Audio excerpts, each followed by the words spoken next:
last year, we announced 7 teams would be joining the Xbox Game Studios family, and this week, another very special one was welcomed into the fold, Double Fine Productions, and I am very honored to be joined by the founder and CEO of Double Fine, Tim Schafer, and I hear you're ready to work on Excel. Whatever is needed, we're team players here. That's good. You're going to fit in really well. Now, since it's kind of your first day on the job as part of Xbox Game Studios, I'm helping out with new hire orientation. Great, so I brought your starting paperwork and a Surface laptop. Great. It's actually free? yeah. I mean, nice. It's really good. Maybe we'll have someone take Place that in for here you. for a blood sample, and it's good. Clippy will call you I'll later just on. fill Skype. I'll fill that in after the interview. Yeah, it'll be great. No now, problem. as one of the OG independent developers, 19 years that you guys have been putting things together, putting games together, I have been hoping you give us a quick history of Double Fine for those who maybe have been under a rock. Yeah, after I worked at LucasArts for 10 years doing graphic adventures and then started Double Fine in 2000 to make Psychonauts, our very first game, and it was signed with Microsoft. That's how we started the company, was signing a publishing deal with Microsoft. So it's kind of poetic that it's coming around. So the second Microsoft thing we're doing is Psychonauts 2. So as I first found out about this deal, I was thinking about your past library, and personally, stacking is one of my favorite games. I love Costume Quest. My kid is playing Gang Beasts. There's people who Psychonauts is one of their favorite games, or Brutal Legend, and I feel like if there's a theme to Double Fine's games, it's that there is no theme. So and I was just wondering, what's exciting you guys right now in the industry, and where do you think you'd want to take things? Well, I think the unifying theme across all those is inspiration. Like whatever we get inspired by is what we pursue, and we've been very fortunate to be able to do that. And joining Xbox Game Studios means we'll be able to do that in a much more, to even a greater extent. Just following ideas instead of worrying about deals or chasing any sort of trends or anything like that. We can just think about what makes us really charged up inside. And think about a game like Stacking. That's a very unusual game about Russian dolls. You don't see that too often. Yeah, Lee Petty just thought this would be a cool idea, and we prototyped it. We loved it, and now he's following. He did Headlander and Rad. Rad coming out this year. August 20th. Right. And that's our main thing. Is that I think the most important thing is inspiring creative ideas and following those through.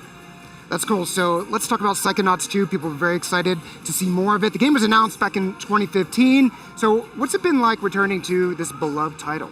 It's really fun because the characters are really alive in my head all the time. You finish a game, you walk away, but you kind of think about them a lot because you spend so much time in their voices. And there were these story elements that we hinted at in the first game about Raz, who is a psychic and an acrobat.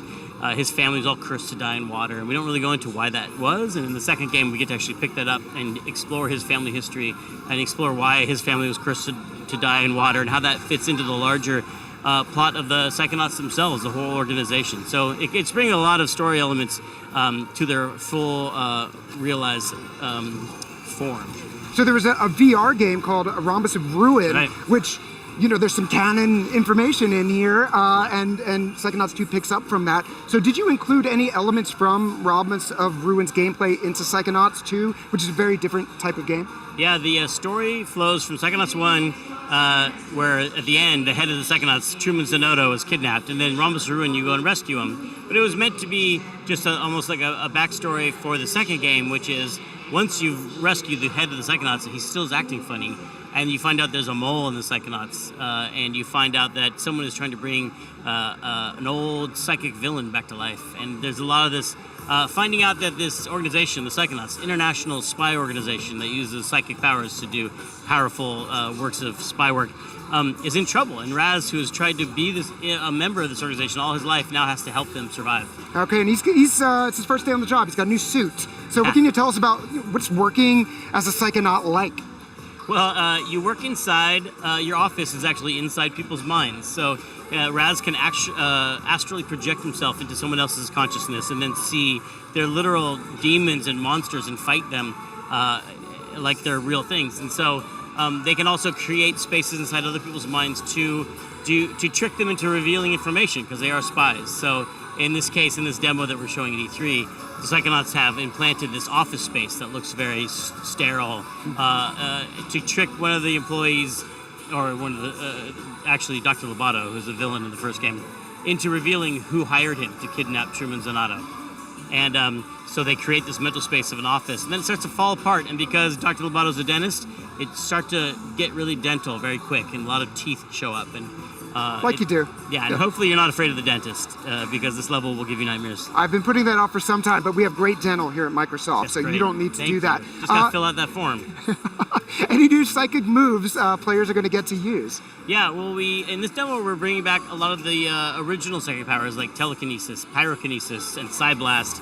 The game will have eventually more new powers, but for the old powers that you might be familiar with, we've enhanced them all and made them work better with each other, so you can use them in combat very freely. And there's combat as you fight these demons and nightmares, and you get to switch back and forth between pulling away their weapon with telekinesis and throwing it back at another enemy, and using Psyblast on someone who's flying, and then burning some other enemies. And so they switch back and forth and combo with each other in interesting ways. So as we're waiting now for Psychonauts 2, please dig back into the Double Fine catalog.